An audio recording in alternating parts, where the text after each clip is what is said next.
मैं आपसे एक क्वेश्चन पूछता हूँ कि आप ये बताइए कि ऑपरेटिंग सिस्टम होता क्या है। आप वीडियो को पॉज कर लीजिए, थोड़ा सा सोचिए, अपने मन में आंसर देने की कोशिश करिए कि ऑपरेटिंग सिस्टम होता क्या है। मैं उम्मीद करता हूँ कि आपने कुछ आंसर दिया होगा। आपने दिया होगा कि जैसे कि एक विंडोज ऑपरेटिंग सिस्टम होता है, Linux operating system, Mac operating system. तो ये सारे ऑपरेटिंग सिस्टम हैं। तो ये सारे ऑपरेटिंग सिस्टम के एग्जाम्पल्स हैं।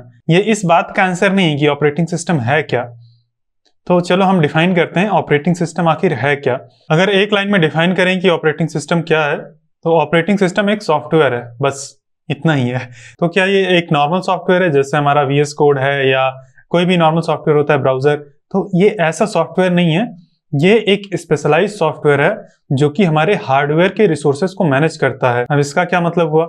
इसका मतलब ये हुआ कि ये इस तरह का सॉफ्टवेयर है जो कि डिसाइड करता है कि कौन सी एप्लीकेशन कितना हार्डवेयर यूज करेगी, कितना रैम यूज करेगी, कितना डिस्क की मेमोरी यूज करेगी, कितना CPU टाइम यूज करेगी, कितना देर तक उसको CPU में रन होना है। तो ये सारी चीजें जो हैं ये हमारा ऑपरेटिंग सिस्टम डिसाइड करता है, ये दूसरी एप्लीकेशंस के लिए डिसाइड करता है। तो ऑपरेटिंग सिस्टम भी एक तरह का सॉफ्टवेयर ही है, लेकिन वो दूसरे एप्लीकेशंस के लिए हार्डवेयर रिसोर्सेज को मैनेज करता है। लेकिन अब क्वेश्चन ये आता है कि कर्नल क्या होता है? कई बार आपने कर्नल का नाम सुना होगा। तो ये क्या होता है, या क्या कर्नल कोई कुछ हार्डवेयर जैसा उसमें पार्ट होता है, हिस्सा होता है? तो ऐसा कुछ नहीं है। कर्नल जो हमारा ऑपरेटिंग सिस्टम है ना, उसी का एक छोटा सा हिस्सा है। उसी के अंदर कर्नल का जो काम होता है वो स्पेशली हार्डवेयर को ही मैनेज करना होता है। लेकिन जो ऑपरेटिंग सिस्टम है वो उसके अंदर और भी सारी चीजें इंक्लूडेड होती हैं, जैसे कि UI दिखाना है, UI के अंदर ये बटन रहेगा, ये स्क्रीन रहेगी, ये विंडो रहेगी। तो ऑपरेटिंग सिस्टम के अंदर ये सारी चीजें भी आती हैं। लेकिन कर्नल जो होता है, कर्नल ऑपरेटिंग सिस्टम के अंदर ही आप समझ लीजिए कि एक छोटा और प्रोग्राम है जो कि स्पेशलाइज्ड है हार्डवेयर को मैनेज करने के लिए, हार्डवेयर और ऑपरेटिंग सिस्टम के बीच में बात करवाने के लिए। तो कर्नल ऑपरेटिंग सिस्टम से अलग नहीं है, ऑपरेटिंग सिस्टम का ही हिस्सा है, एक सॉफ्टवेयर ही है, बस वो ऑपरेटिंग सिस्टम के लिए हार्डवेयर को मैनेज करता है। अब एक क्वेश्चन ये आता है कि अगर हमारा जो प्रोसेसर है वो सिंगल कोर है, तो सिंगल कोर का क्या मतलब होता है कि एक टाइम पर केवल एक ही एप्लीकेशन रन की जा सकती है सिंगल कोर में। तो एक मैंने यहाँ पे डायग्राम बनाया है कि जैसे ये हमारा सिंगल कोर एप्लीकेशन है और ये हमारा ऑपरेटिंग सिस्टम है। अब हमारे इस ऑपरेटिंग सिस्टम के अंदर बहुत सारी एप्लीकेशंस होती हैं, जैसे कि VS कोड हो गया, वर्ड हो गया, माइक्रोसॉफ्ट एक्सेल हो गया। तो ऐसे ही 20-25 एप्लीकेशन होती हैं। और हमारा जैसे हमने देखा अभी, हमारा जो ये था, क्या बोलते हैं, ये जो CPU है हमारा, ये 6 कोर्स का CPU है। लॉजिकल अगर प्रोसेसर को काउंट कर लें तो 12 कोर का CPU है। इसका मतलब हम 12 एप्लीकेशन से ज्यादा रन ही नहीं कर सकते हैं। लेकिन ऐसा नहीं है, हम तो हजारों एप्लीकेशन, सैकड़ों एप्लीकेशन रन करते हैं। जो सिंगल कोर या ड्यूअल कोर का मशीन होता है उसमें भी कई सारी एप्लीकेशन रन होती हैं। तो ये कैसे होता है? आप सोचिए ये कैसे हो पाता है। ये बात एकदम सही है कि एक कोर का अगर मशीन है, एक कोर का अगर प्रोसेसर है, तो एक टाइम पर केवल एक ही एप्लीकेशन रन कर सकता है। ये बात एकदम सही है। ऐसा नहीं है कि एक कोर मल्टीपल एप्लीकेशन को एक साथ रन कर सके। तो आप सोचिए कि ये कैसे काम हो रहा होगा कि हम मल्टीपल एप्लीकेशन, जैसे कि अभी मैं स्क्रीन रिकॉर्डिंग भी कर रहा हूं और मैंने ब्राउजर भी ओपन करके रखा है, और भी बहुत सारी एप्लीकेशन जो बैकग्राउंड में चल रही होंगी, बहुत सारी एप्लीकेशन चल रही हैं। या आपने भी 12 से ज्यादा एप्लीकेशन एक बार में तो ओपन ही किया होगा, और जाहिर सी बात है वो चलती ही है।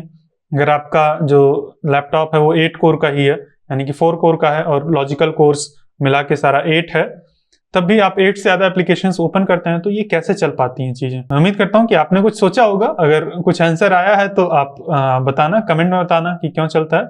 अब मैं आपको आंसर बताता हूं। ये ऑपरेटिंग सिस्टम ही है जो कि अलग अलग एप्लीकेशन को चलाने में हेल्प करता है। अभी कैसे हेल्प करता है, क्या करता है, क्या ऐसा जादू करता है कि सही ये इतनी सारी एप्लीकेशंस चल सकती हैं? तो ये जो एक कोर का, यहाँ पे मैंने एक डायग्राम बनाया जहाँ पे कई सारी एप्स हैं, बीच में हमारा ऑपरेटिंग सिस्टम है, और ये सिंगल कोर का 1 कोर का एक CPU है। यहाँ पर ये एक 1 कोर का CPU है। तो ये हमने ये अभी तक सीखा है कि एक कोर CPU में, एक कोर वाले CPU में एक एप्लीकेशन एक ही टाइम पर रन हो सकती है। तो देखो, जैसे एक्सेल में हम कुछ टाइप करते हैं, है ना, एक्सेल के अंदर हम कुछ टाइप करते हैं, तब उसको अपडेट करना होता है। VS कोड के अंदर भी हम कुछ टाइप करते हैं, वर्ड के अंदर भी कुछ टाइप करते हैं। यहाँ पे अगर मान लो एक क्लॉक ऐप है तो क्लॉक में टाइम बढ़ता रहता है, तो वहां पर भी कुछ उसको प्रोसेसिंग चाहिए कि ये अपडेट करना है इसको। तो ये ऑपरेटिंग सिस्टम क्या करता है, ये हर एक एप्लीकेशन को पूरे टाइम यहाँ पे नहीं रखता है। जैसे कि जब मैं VS कोड यूज कर रहा हूं, जब मैं VS कोड में मैं कुछ टाइपिंग कर रहा हूं, हर एक सेकंड में कुछ टाइपिंग कर रहा हूं, तो ये VS कोड को एक सेकंड में कई हजार बार इस प्रोसेसर तक लेके जाएगा और फिर यहाँ पे लाके रख देगा। समझ रहे हो, ये यहाँ पे इसको मूव करता रहता है बैक एंड फोर्थ। केवल इसी को नहीं, ये सभी एप्लीकेशन को बहुत ही फ्रैक्शन ऑफ सेकंड देगा, मतलब 1 मिली सेकंड देगा, उसी में उसका जो अपडेट करना है। जैसे मैंने टाइप किया कर्सर से कुछ अपडेट हुआ, जैसे कि मैं अभी अगर मैं VS कोड ओपन कर लूं, यहाँ पे कहीं ओपन होगा, तो जैसे कि मैं यहाँ पे कुछ टाइप कर रहा हूं, इसी बीच ये कई बार आगे पीछे इसको कर रहा है, कई बार इसको डाल रहा है प्रोसेसर में और उसको निकाल रहा है। अगर किसी कोर में डाल रहा है तो कोर में डाल के निकाल रहा है, और उसी के बीच ये चीज हमारा यहाँ पे अपडेट हो रहा है। तो ये ऐसे काम करता है। ये एक टाइम पर यहाँ पे एक ही एप्लीकेशन आ सकता है, लेकिन ऐसा नहीं है, ऐसा नहीं कहा गया है कि पूरे टाइम तक एक ही एप्लीकेशन रखना है। ये डाल के इसको निकाल देगा, फिर इसको डाल के निकाल देगा, ये प्रोसेस हो गया इसका। तो जैसे हम कोई एप्लीकेशन चला रहे हैं, हमने पूरे टाइम उस एप्लीकेशन को ओपन करके रखा है। जैसे कि अभी मैं ये एक ब्राउजर ओपन करके रखा है, ये एक ब्राउजर है जिसको मैंने फुल स्क्रीन कर दिया है, एक स्कली ड्रॉ ऐप यहाँ पे ओपन है, तो ये क्रोम ब्राउजर ही है, ये मैंने पूरे टाइम ओपन करके रखा है। लेकिन इसका मतलब ये नहीं है कि ये पूरे टाइम, अगर हमारा ब्राउजर है, यहाँ पे ब्राउजर एप्लीकेशन मैंने नहीं रखा है, लेकिन अगर ब्राउजर हमने पूरे टाइम ओपन कर लिया है तो जरूरी नहीं है। और जरूरी क्या मतलब, ऐसा होता ही नहीं है कि पूरे टाइम हमारे प्रोसेसर के अंदर ही रहे, ये बस आता जाता रहता है पूरे टाइम, ये अपडेट होता रहता है, मतलब ये सारी एप्लीकेशंस को ये साइकिल करता रहता है। तो अगर हमारे पास मल्टीपल प्रोसेसर्स हैं, जैसे कि मैं इसको अगर डुप्लीकेट कर लूं, यहाँ पे 2 प्रोसेसर बना देता हूं, तो अब यहाँ पर एक टाइम पर 2 एप्लीकेशन हो सकती हैं। तो हो सकता है यहाँ पर इसको ले आए, इसको प्रोसेस करता रहे, और यहाँ पर VS कोड को ले आए, तो एक टाइम पर ये 2 एप्लीकेशंस को प्रोसेस कर पाएगा। इसको मैं ऊपर ले आता हूँ, ये तो यहाँ पर मैंने इसको VS कोड को ऊपर रख दिया है। तो एक टाइम पर ये एक फ्रैक्शन ऑफ सेकेंड में, एक इंस्टेंट हम बोल सकते हैं, एक इंस्टेंट पे हमारे प्रोसेसर के अंदर 2 एप्लीकेशन हो सकती हैं। लेकिन इसका मतलब ये नहीं है कि हमारे पूरे ऑपरेटिंग सिस्टम में केवल 2 ही एप्लीकेशंस रन कर पाएंगी। ये ऑपरेटिंग सिस्टम ही है जो ये काम करता है। अगर इन सारी एप्लीकेशंस को दे दिया जाए डायरेक्टली कि जाके रन करो, तो ये बैठ जाएंगी यहाँ पे, ये हिलेगी ही नहीं, बोलेगी हम तो चल रहे हैं, हम तो चलने दो हमें। तो ये ऑपरेटिंग सिस्टम इसको आगे पीछे करता रहता है ताकि हम हजारों एप्लीकेशंस रन कर सकें। अब यहाँ पे अगर कई सारी एप्लीकेशंस होती, 100 एप्लीकेशंस होती, सबको थोड़ा थोड़ा CPU टाइम मिलता, सबको ये डाल के यहाँ पे निकालता, ठीक है, सबको थोड़ा थोड़ा इसको प्रोसेस करता रहता। तो कुछ इस तरह से हमारा जो CPU है वो प्रोसेस करता है। और ये जो स्विचिंग होती है ना एप्लीकेशंस की, जैसे ये यहाँ पे आया फिर गया, फिर आया फिर ही गया, तो इस स्विचिंग को हम बोलते हैं कॉन्टेक्स्ट स्विचिंग। एक टर्म होता है कॉन्टेक्स्ट स्विचिंग।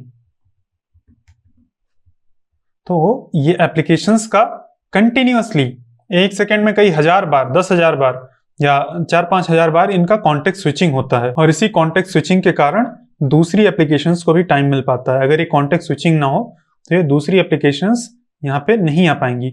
अब ये कॉन्टेक्स्ट स्विचिंग जो होता है, क्या हम इसको देख सकते हैं? तो हाँ, हम कॉन्टेक्स्ट स्विचिंग को देख सकते हैं, लेकिन हम इसको इस वीडियो में नहीं देखेंगे, इसको हम नेक्स्ट वीडियो में देखेंगे जब हम सीखेंगे प्रोसेसेस क्या होती हैं। तो मिलते हैं नेक्स्ट वीडियो में और देखते हैं प्रोसेस क्या होती है। ये वीडियो मेरे कंप्लीट Node.js कोर्स के फ्री प्रीव्यू का हिस्सा है। अगर आप Node.js को कंप्लीटली पूरा एकदम 0 से एडवांस लेवल तक मास्टर करना चाहते हैं तो आप हमारे कंप्लीट Node.js कोर्स में एनरोल कर सकते हैं। उसका लिंक आपको वीडियो के डिस्क्रिप्शन में मिल जाएगा।